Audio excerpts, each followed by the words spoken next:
Así.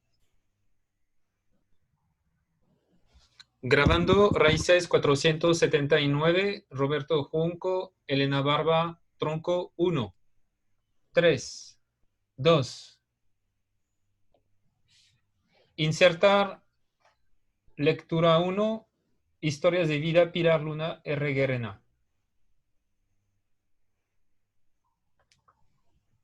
Insertar cortina de introducción.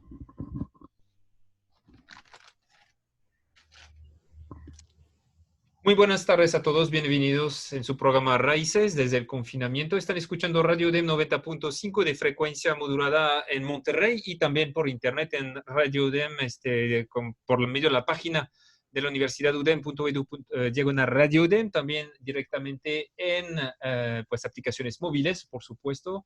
Hay varias opciones que les dejamos ahí elegir, pero ahí estamos.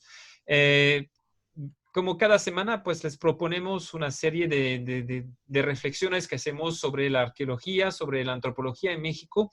Y en esta ocasión vamos a recordar pues una gran investigadora, una gran arqueóloga mexicana que llevó en alto el nombre de México fuera del país, de hecho, y que nos permitió descubrir un patrimonio que estuvo desconocido, mal conocido o mal apreciado tanto por el público como por las autoridades, y que queríamos justamente invitar en este programa. Lamentablemente, a principios de este año 2020, falleció la doctora Pilar Luna, que fue en su momento la fundadora de la arqueología subacuática. Y por esta razón vamos pues, a pedir a dos de sus compañeros de la subdirección de arqueología subacuática contarnos un poquito su vivencia con Pilar Luna, explicarnos un poquito cómo arrasó ahí, arrastró toda esta metodología de arqueología subacuática aquí a México, y cómo gracias a ella pues estamos descubriendo y protegiendo un patrimonio sumamente importante. Primero, Elena Barba. Elena Barba, pues ya la conocemos aquí en Raíces, intervino con nosotros unas cuantas veces, nació en la Ciudad de México, es arqueóloga, egresada de la ENA y buzo científico profesional por ACMAS, fue jefe del Departamento de Proyectos para la Coordinación Nacional de Arqueología del INA, participó de jefe de campo en diversos proyectos arqueológicos desarrollados en el estado de Campeche, donde reside. Ocupa desde 2003 puesto de responsable de arqueología subacuática para la península de Yucatán, y en este sentido es directamente pues, de las encargadas de la arqueología subacuática del INA. Ha participado en diferentes foros, es miembro asociado de la Aquaboard, de la Sociedad de Arqueología Histórica, del Colegio Mexicano de Antropólogos, y representante de México pues, en la UNESCO para la protección del patrimonio cultural subacuático. Y bueno, también es miembro del Consejo Consultivo y Técnico y Científico de dicha convención, de cierta manera. Y del otro lado, nuestro buen compañero Roberto Junco Sánchez, que es el subdirector de arqueología subacuática para el INA, doctor en arqueología por la ENA, ha participado en diferentes proyectos y registros subacuáticos en todo el país, como el Galeón de Manila, el Novelo de Toluca, los cenotes de Yucatán. Tuvimos el gusto de recibir tanto a Roberto como a Elena en ocasiones anteriores aquí en Monterrey, en diferentes eventos que organizamos, y pues justamente a la visita, debido a la visita de Roberto en Monterrey a principios de año en el marco del ciclo de conferencias sobre la conquista, pues habíamos hablado con Roberto la posibilidad de invitar a Pilar, justamente, ¿verdad, Roberto? Y pues a las pocas semanas, pues se nos fue doña Pilar. Sí, caray, qué lástima que ya no pudo estar para esta entrevista. Le hubiera encantado compartir contigo su experiencia, pero bueno, nos queda todavía un gran registro de sus enseñanzas, y pues con mucho gusto compartimos algunas de esas anécdotas y algunas de esas enseñanzas que nos dejó Pilar. Justamente, bueno, ahí vamos a preguntar quizás a uno como a la otra. En particular, vamos a empezar con Elena. Si nos pueden recordar así su primer encuentro con Pilar Luna, ¿cómo fue, en qué circunstancias? Bueno, yo conozco a Pilar hacia mediados de los 80s, justo antes de entrar a la Escuela Nacional de Antropología, en una comida familiar de las que realizaba el doctor Román Piñachán, el doctora Beatriz en su casa y en Chimalistac todos los todos los últimos sábados de cada mes. Y entonces en estas reuniones pues asistían muchísimas personalidades, ¿no? Tanto del INA como de otras instituciones. Y en una de esas comidas recuerdo que pues, llegó Pilar y por cosas del destino, pues me senté a su mesa, estábamos tomando unas cervecitas y empezó a hablar como ella se caracterizaba, ¿no? De una manera mágica, ¿no? De tal suerte que incluso antes de entrar a la ENA, pues ya la visión que me había implantado la semillita ya venía generándose, ¿no? De esa charla tan emotiva, ¿no? Como tantas que ella lograba hacer y envolverte y llevarte incluso a bucear incluso yo todavía ni sabía bucear en ese entonces, pero lo logró de esa manera. Ese fue mi primer contacto con ella. Y para ti, Roberto, ¿cómo fue el asunto? Para mí, cuando entré a estudiar a la ENA, se dio un curso de arqueología subacuática. Pilar siempre insistía en que hubiera este tipo de cursos en los semestres, pues para ir difundiendo el tema y, bueno, ir también captando posibles colaboradores. Y pues claro, ella empieza a hablar de toda su carrera, de lo que es la arqueología subacuática y bueno, pues era con la boca abierta estar escuchando a esta señora, ¿no? Que era, pues ahora sí que cuando uno conoce a los dioses, ¿no? Por así decirlo. Y pues yo ya estaba muy interesado en el tema de arqueología subacuática, había aplicado para hacer una escuela en el Caribe, en San Kitts. Estuve trabajando en un buque del siglo XVIII inglés y fui a la oficina, pedí una cita con ella y le dije, por favor, Pilar, quiero participar en una de tus temporadas de campo. Yo barro, yo cargo, pero por favor llévame, ¿no? Y te juro por Dios, o sea, bueno, me hinqué ahí, le dije, por favor, llévame, y me dijo, te voy a hablar. Claro, me habló a la semana, me dice, órale, decidimos que puedes venir y te pedimos que vengas en tal fecha para cargar el camión. Pues de la emoción que yo tenía de poder ir a participar en una temporada de campo con esta señora, no dormí esa noche. Y claro que se me hizo tarde para llegar a cargar el camión. Entonces voy llegando, ya el camión estaba cargado y nada más veo que Pilar levanta su ceja, ¿no? Que era una de las, así como de muy mal. Bueno, esta temporada le eché muchísimas ganas para poder redimirme y creo que sí lo logré. Pero bueno, ese fue mi primer acercamiento con Pilar en una clase en la ENA y posteriormente pues una cita para pedirle la oportunidad de colaborar. Wow, qué experiencias tan padres de los dos en este sentido. Vamos a tratar de conocer justamente un poco más Pilar, bueno, a raíz también de lo que nos trajo aquí a este país, que es la arqueología subacuática. Y bueno, me gustaría que primero, bueno, no sé quién se va a encargar de esta pregunta, pero que me gustaría contestar, pero ¿cuáles han sido, según ustedes, los encuentros claves en la vida de Pilar que le permitieron desarrollar la arqueología subacuática en México? Bueno, ella misma los comentaba, ¿no, Roberto? Sí. Siempre habló como de personajes clave, ella lo decía, ¿no? Cuando estaba estudiando, hablaba de una asignatura que tuvo con el profesor Eduardo Matos, en donde se hablaba del patrimonio cultural y que en ese momento pues vaya, le surgió la duda sobre qué pasaba con el patrimonio subacuático, ¿no? Y que se había ido a investigar a la biblioteca y que encontró una ficha de un libro que era del doctor George Bass, que más adelante le escribe para participar en campo con él en Turquía, y de ahí se derivan pues, una serie de capacidades que ella misma va generando hacia sí misma y hacia México, ¿no? Que es una de las cosas más importantes. Y después gente como Donald Keats o muchos otros que, bueno, la lista es interminable, por lo menos no me alcanzan las dos manos, ¿no? Y de personas que fueron claves, ¿no? Para el desarrollo de la arqueología subacuática en México y principalmente de los cuerpos de trabajo. No sé si Roberto coincida conmigo. Sí, por supuesto. Creo que en esa clase Matos estaba hablando de la presa de Asuán, que en ese momento justo estaban por levantar este templo egipcio con la construcción de la presa porque iba a quedar inundado. Y entonces ahí es cuando le surge toda esa cuestión a Pilar.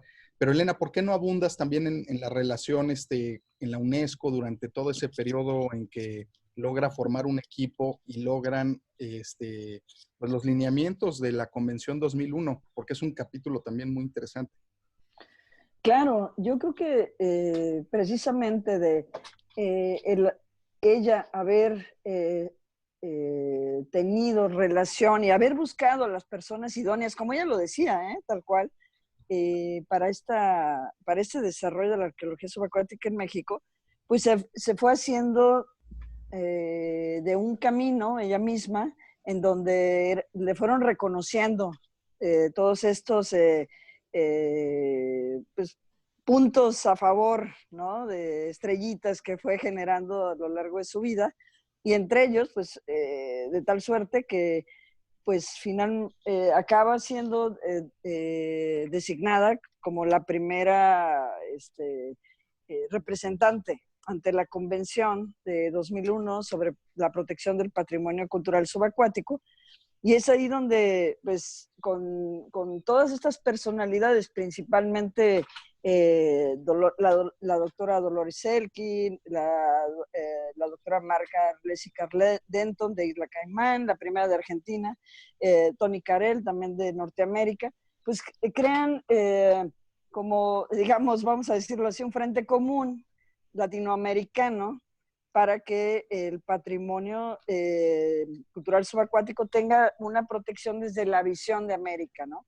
Y eso, bueno, yo creo que fue trascendental y un punto de inflexión totalmente importante, ¿no? Para la arqueología subacuática de nuestro continente, principalmente. Una pregunta acerca que no les hice antes de todo es ¿cómo llegó Pilar a estudiar arqueología? ¿Qué le llevó justamente a estudiar arqueología y no otra carrera?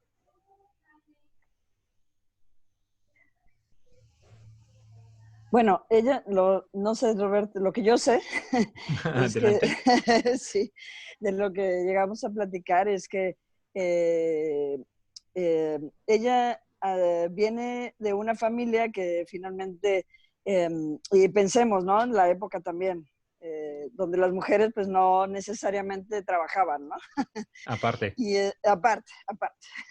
Y bueno, que fue, en principio, fue un punto en donde ella tiene que luchar, ¿no? Con esta herencia familiar, donde finalmente logra salir avante y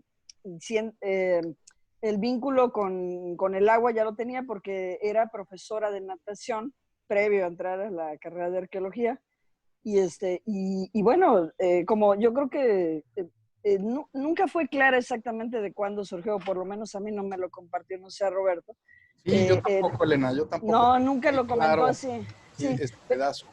Sí, pero ella siempre mencionaba que le atraía la disciplina, pero lo que más le llamaba la atención era su vínculo con el agua, ¿no? De hecho, ella también era no sé necesariamente si maratonista, pero sí ganó varios premios en actividades acuáticas.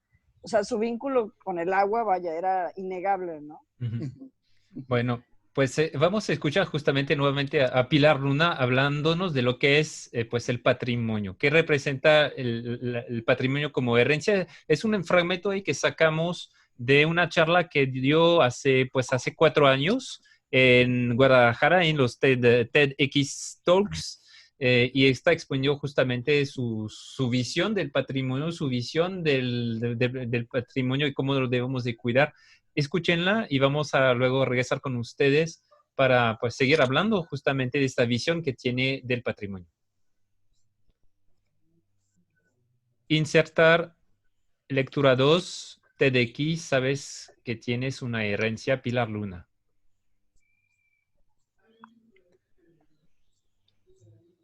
Bueno, pues es muy emotivo escuchar a Pilar en este contexto frente a este auditorio que estaba repleto de jóvenes y no tan jóvenes, pero cuando uno ve la charla hasta el final, ver ahí los aplausos que se lleva es algo realmente impresionante.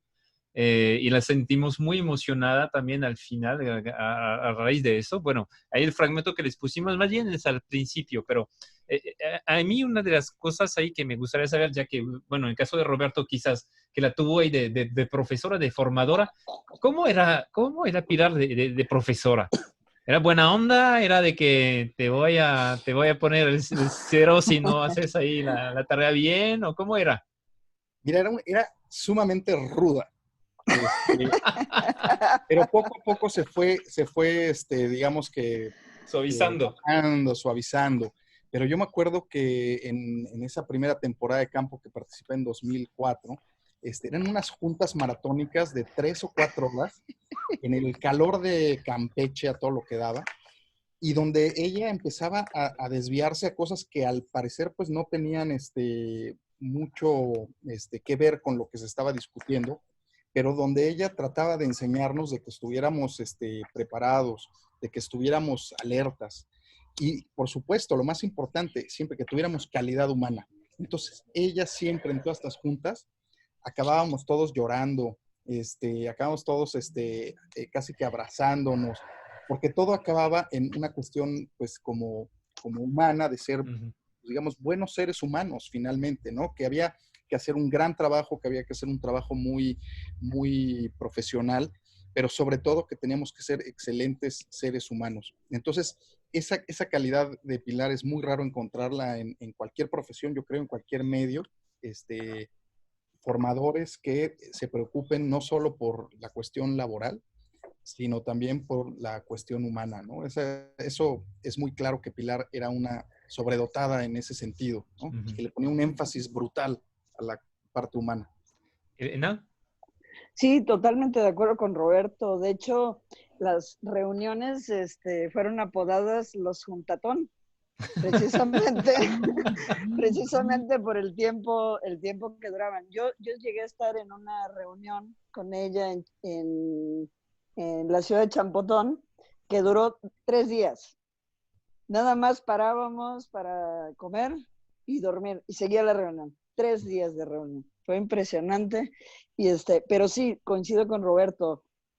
Ella sabía llevar el hilo de toda la reunión, le daba espacio a cada uno de los que estábamos participando, debatía, como era mucho de su personalidad, por supuesto, pero siempre hacía la llegada al círculo virtuoso, terminando con esa parte humana que yo creo que fue lo que nos enriqueció tanto en lo personal como en lo personal y en lo profesional, ¿no? De toda la convivencia que tuvimos con Pilar a lo largo de los años.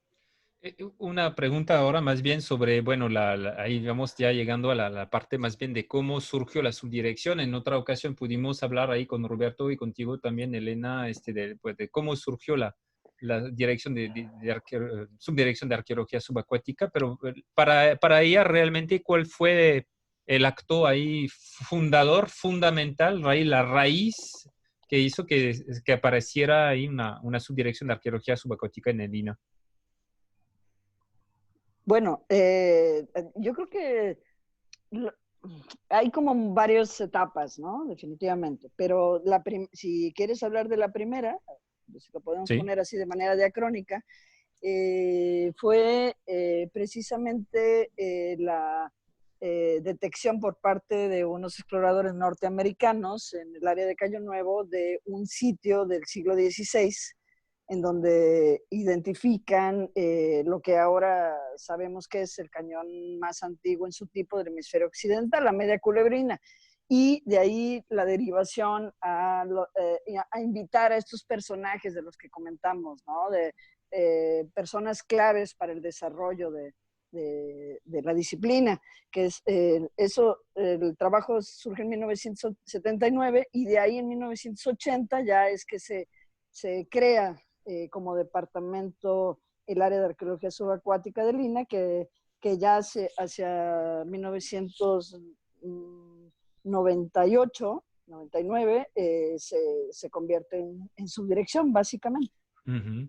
Hay una figura también muy importante, creo que era el director de Lina en este momento, en el 80, porque, bueno, Eduardo Matos comentaba de que tenía a Pilar ahí trabajando con él y de repente ahí don Gastón García Cantú le dijo, pues con la pena se va formando la subdirección y Pilar es la indicada. Así se como la pinta ahí el doctor Eduardo Matos. Es Es una correcto. anécdota bastante chistosa, Roberto. Es correcto, y nos comentaba Pilar que entonces le dieron una oficina en lo que era en lo que es el Museo de Antropología, con un escritorio. Llegó, se sentó al escritorio, no había ni un clip y dijo, ¿y ahora qué voy a hacer? A partir de ahí empieza a derivar toda una serie de proyectos muy interesantes para su época. Por ejemplo, los trabajos en la Media Luna, donde incorpora junto con el doctor Arana trabajos de tierra con trabajos subacuáticos en ese manantial que todavía ahorita seguimos explorando y estudiando. Ujú. Y diversas incursiones para darle forma, ¿no? Empieza también a generar los primeros cuadros, para nutrir este departamento, ¿no? Nace como un departamento. Vamos a hacer una pregunta ahí ahora, quizás no tan capciosa, pero ¿cuál fue ahí tú, Elena, que trabajas, que tomaste el relevo? Porque cada quien ahí tomó el relevo de Pilar de cierta manera, en un ámbito distinto. Eh, Roberto como director ahí encargado de la subdirección, Elena como representante ahí de México en la Convención sobre Patrimonio Cultural Sumergido de la UNESCO, entre otras cosas, pero me gustaría que nos explicaran quizás el papel ahí que tuvo Pilar para que esta convención pudiera ser ratificada por el gobierno mexicano, por el Estado mexicano. Bueno, como comenté hace unos momentos, Pilar junto con otras personalidades, creo que su papel fue fundamental para la actual convención tal como está redactada y sus anexos.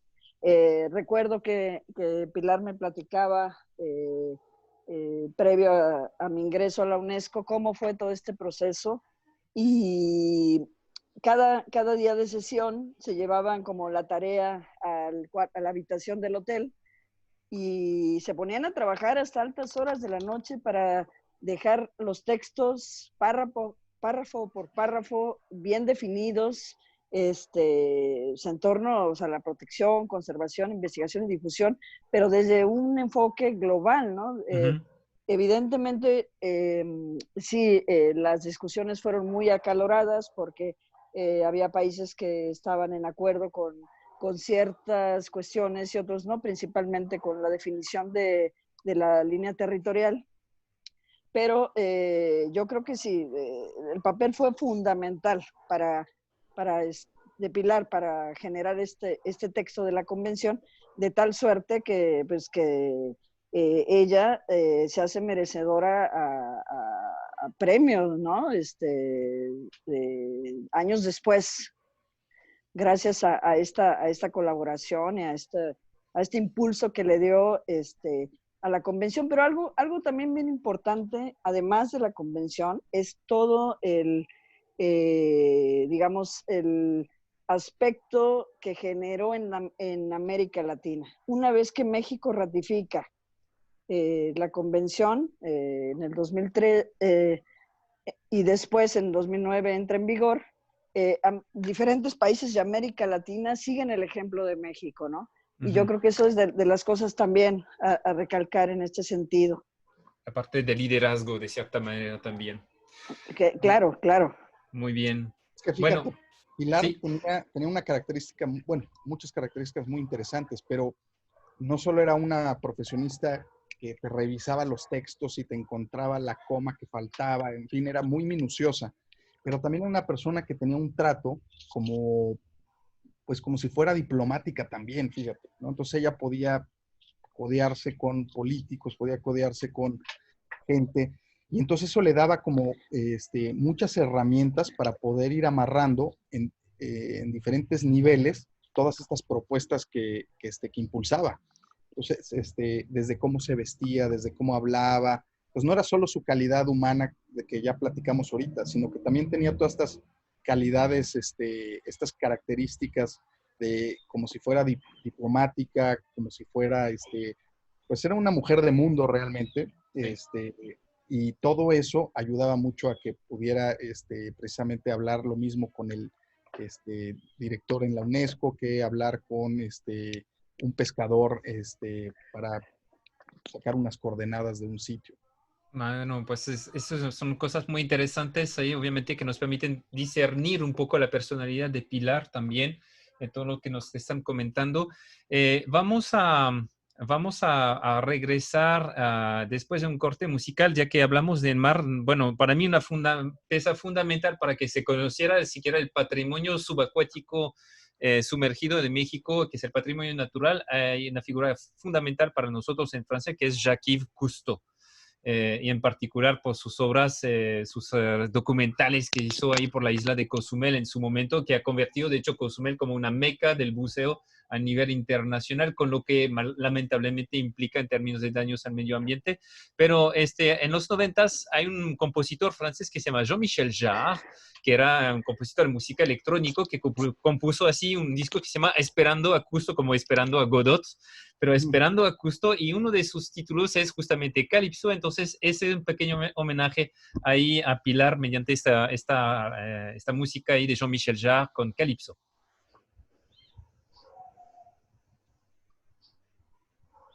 Insertar corte musical 1, Jean-Michel Jarre, Calypso.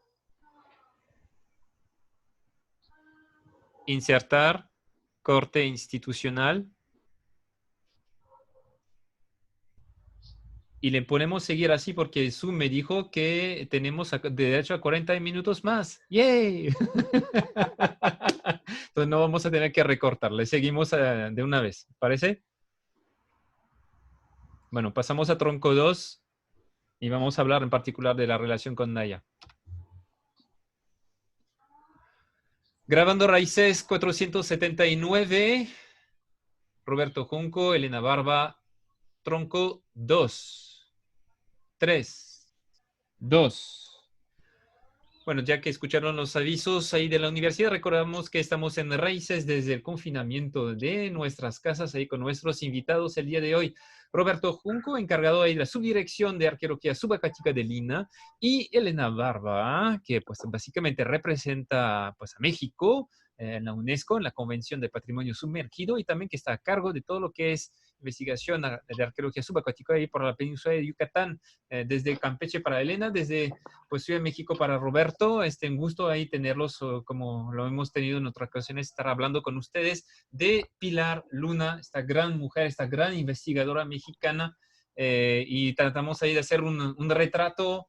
Quizás nos faltará el tiempo realmente para hablar de Pilar, o pues habrá que ver para otros programas, pero en este sentido tratamos por lo menos de asentar ciertas cosas, entender quién era, realmente lo que nos brindó en términos ahí de patrimonio arqueológico. Recordamos que esta entrevista que tenemos con Roberto y Elena la podrán volver a escuchar en nuestra página raicesudem.blogspot.mx. También tenemos nuestra página de Facebook, Raíces UDEM, nuestra cuenta de Instagram, donde nos gusta compartir fotos de nuestros invitados en acción, como fue el caso recientemente pues con Roberto ahí con su proyecto de Naves de Cortés, y pues también con Elena en su momento compartimos ahí ciertas imágenes. Entonces pues lo haremos igual ahí con retratos de Pilar en acción justamente, ya que era una mujer realmente pues muy, muy involucrada en sus proyectos. Y bueno, vamos a escuchar otro fragmento de su charla ahí para TEDx, si les parece, Elena, Roberto, pues donde nos va a hablar un poquito ahí pues de lo que representa también este patrimonio sumergido por ella. Y en particular vamos a hablar de Naya, esta mujer, esta joven mujer, pues lo que representa para ella. Escuchamos. Insertar lectura 3. TEDx Talks, sabes que tienes una herencia. Pilar Luna. Bueno, estimado Roberto, estimada Elena, a mí me llama mucho la atención, como les había dicho, ahí toda la emoción, la parte emotiva de esta charla ahí que tuvo Pilar en su momento. Hay muchos documentos, hay charlas que se pueden encontrar fácilmente en YouTube, les dejaremos ahí unas cuantas ligas, obviamente. Bueno, una de las cosas que está presentando y lo hace también en entrevistas, en otras entrevistas, en particular con Cristina Pacheco en su momento, es esta relación que desarrolló ahí a raíz del proyecto Hoyo Negro, y de esta relación que aparece ahí con Naya. ¿Cómo la ven ustedes esta herencia, esta relación ahí que pudo establecer Pilar con esta joven mujer, Naya? Bueno, yo creo que la relación que, más allá de Naya, Bertrán, Sí, es con el proyecto, ¿no? Que sí, genera el descubrimiento de Naya como uno de los esqueletos más antiguos, si no es que hasta ahora el más antiguo del continente americano, y de la fauna del Pleistoceno, que también está identificada en el contexto arqueológico de Hoyo Negro. Pues yo creo que la parte fundamental es lo que generó.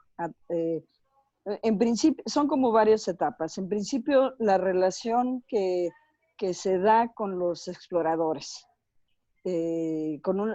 Hasta, digamos que ya se venía dando de varios años,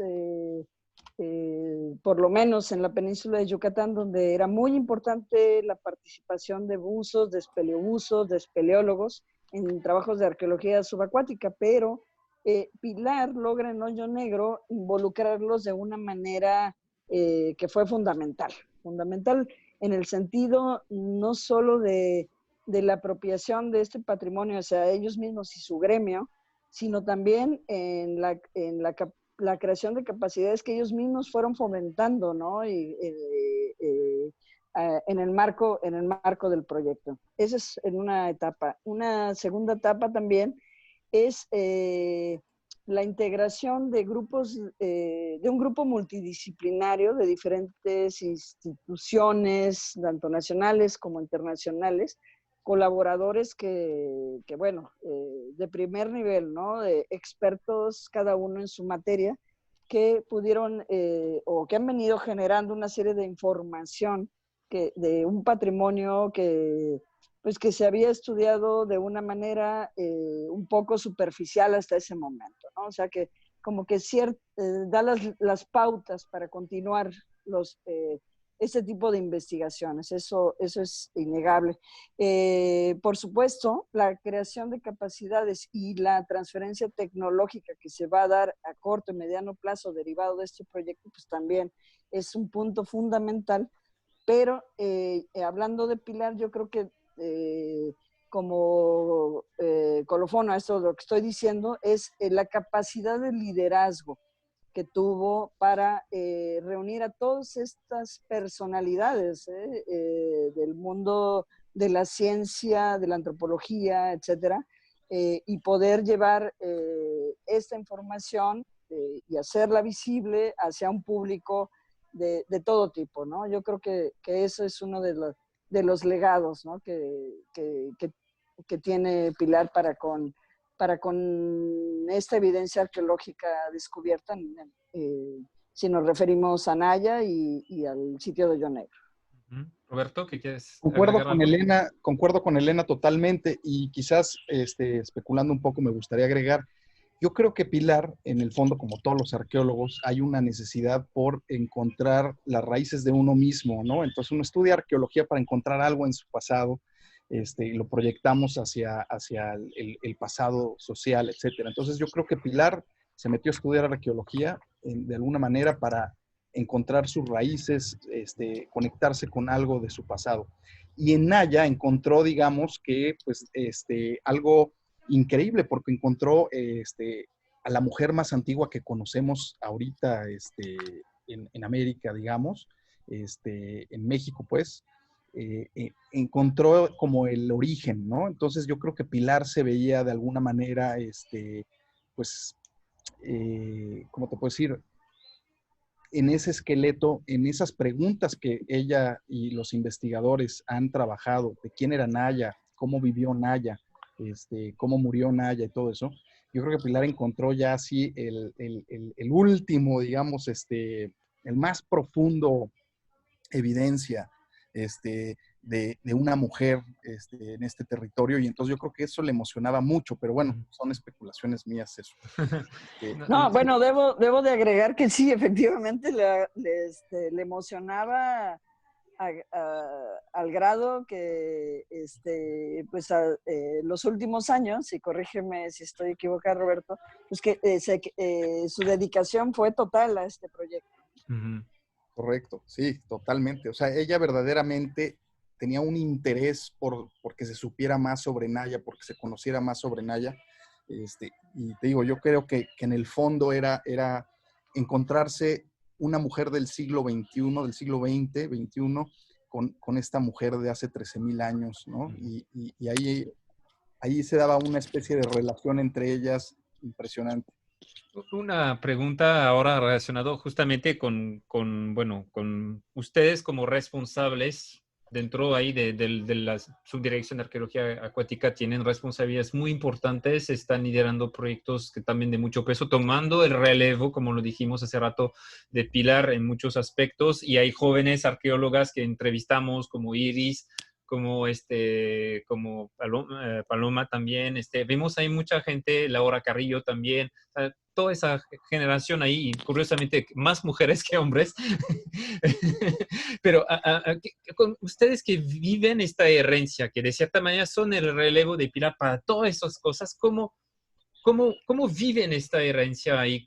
¿Cuáles se sienten con mucha presión o al contrario dicen, bueno, lo vamos a hacer ahí conforme a lo que uno puede también aportar? ¿Cómo están viviendo esta herencia de Pilar? Porque como quiera es un legado bastante pesado de cierta manera. Bueno, a ver, ¿cómo se vive el día a día? Ok, bueno, mira, yo creo que Pilar, salvo la mejor opinión de Roberto, sentó unas bases y unas raíces sumamente fuertes, ¿no? Indicó el camino, indicó las fórmulas posibles para llevar ese camino de manera profesional, de manera ética.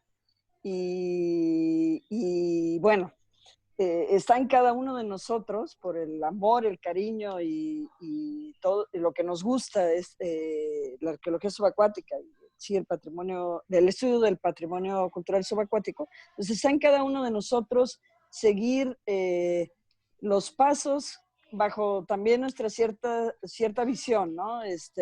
De poder continuar este legado, básicamente, ¿sí? Roberto. No, hombre, pues sí, es una responsabilidad enorme.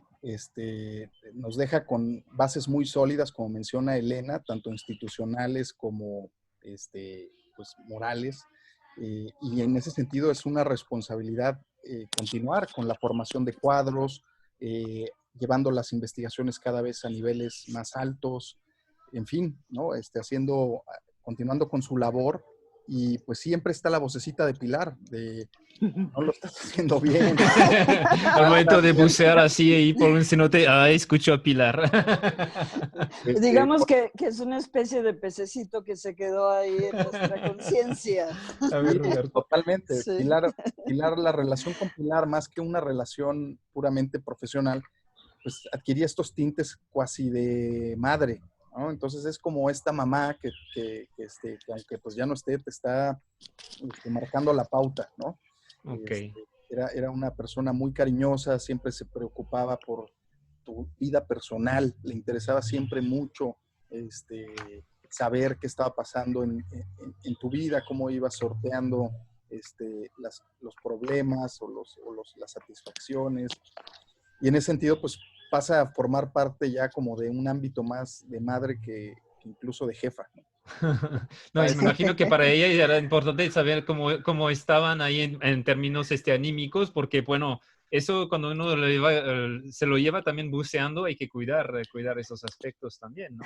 Claro, no, pero a ella le interesaba la gente, verdaderamente era una persona que se interesaba por los demás. Digo, era parte de esa educación sentimental fantástica que tenía Pilar. Verdaderamente se interesaba por la gente, ¿no? Y creo que hasta venía antes que tu trabajo. O sea, primero te preguntaba cómo estabas, cómo iba ese tema de tu vida que se estaba ahí en la mesa discutiendo, y después ya hablabas del trabajo, ¿no? No, pues qué padre. Oigan, nada más ahí quisiera saber si nos pueden comentar un poquito de los diferentes premios que han marcado en la carrera de Pilar, si nos pueden ahí recordar brevemente uno de los premios ahí que realmente tuvieron impacto o que nos dicen ahí del legado justamente de Pilar a nivel nacional e internacional. Uy, recibió tantos premios. A mí en lo personal, uno de los que más me causó admiración fue la medalla Harrington, que le dio la Society for Historical Archaeology, porque los que habían ganado ya ese premio antes que Pilar son las vacas sagradas de la arqueología histórica.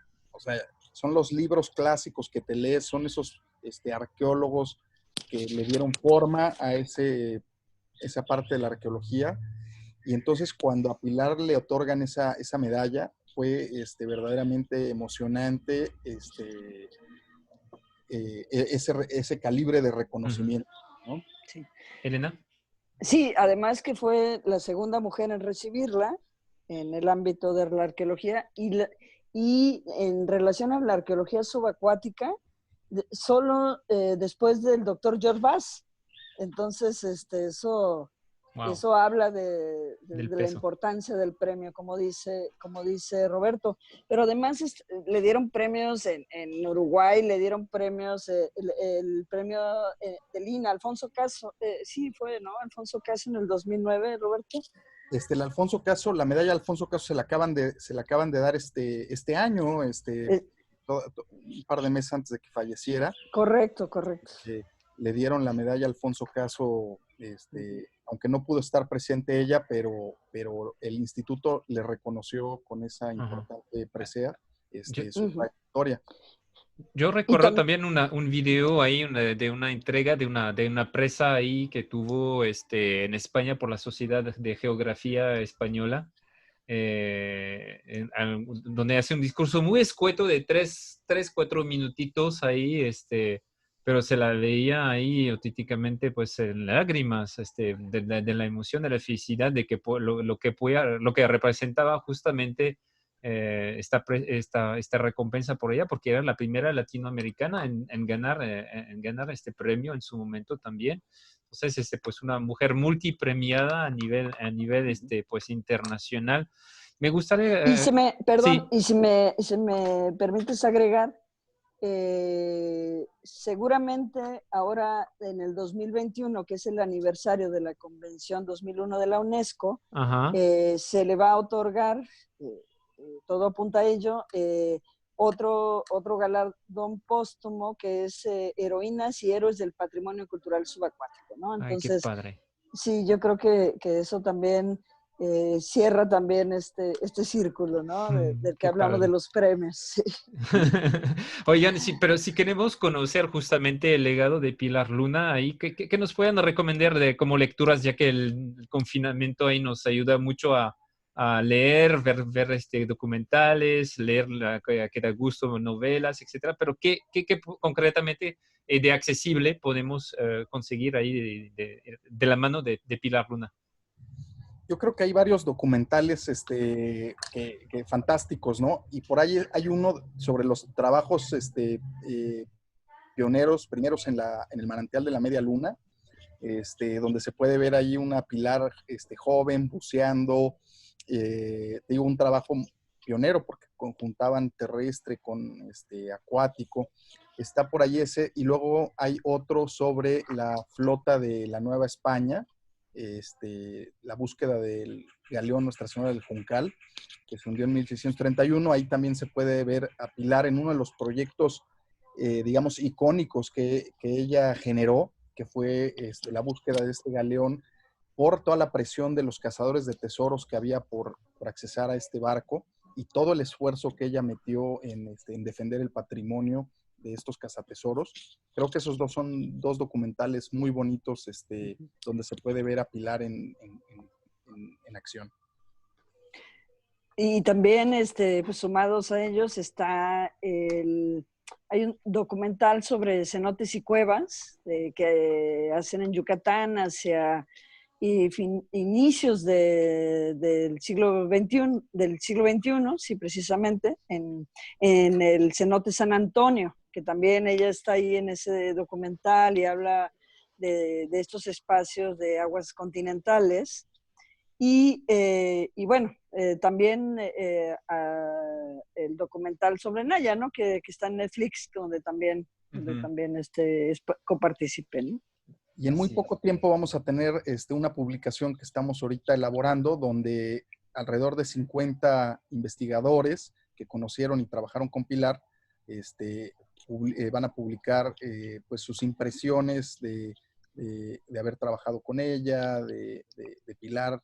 Esperemos tener eso ya en un par de meses listo para que también la gente se pueda acercar a Pilar, visto desde la pluma de pues gente como Matos, como el mismo Dr. Bass, Donald Keith, una serie de gente con la que trabajó Pilar a lo largo de su vida. Eso va a estar interesante, muy interesante. Bueno, pues les agradezco a ambos, ahí Elena Barba, Roberto Junco, muchas gracias a los dos ahí por haber compartido un poquito ahí sus experiencias de vida, de trabajo con Pilar Luna. Pues repito, es un programa homenaje, de cierta manera, pocas veces hacemos así como que una mesa redonda porque los medios no lo permiten, pero ya pues ahí, ahorita con toda esta tecnología que tenemos ya nos permite hacer pues otros tipos de entrevistas.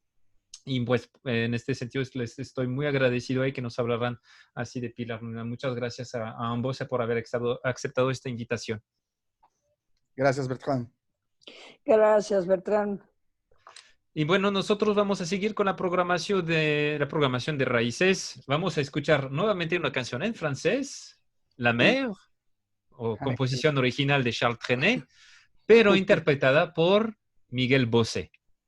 Luego, pues nuevamente tendremos nuestra... ¿Cómo? La versión de Julio Iglesias está... Bueno, pues es una canción hermosa que a mí me hace mucho soñar así. Es hermosa esta canción de Charles Trenet, casi centenaria la canción, de hecho. Y bueno, pues ahí la tenemos en homenaje a Pilar Luna. Y pues nosotros regresamos después de este corte musical. Tenemos una serie de propuestas en línea, de lecturas, de eventos académicos que se están llevando de manera virtual. Entonces, seguimos con la programación aquí de Raíces en la radio del 90.5. Regresamos.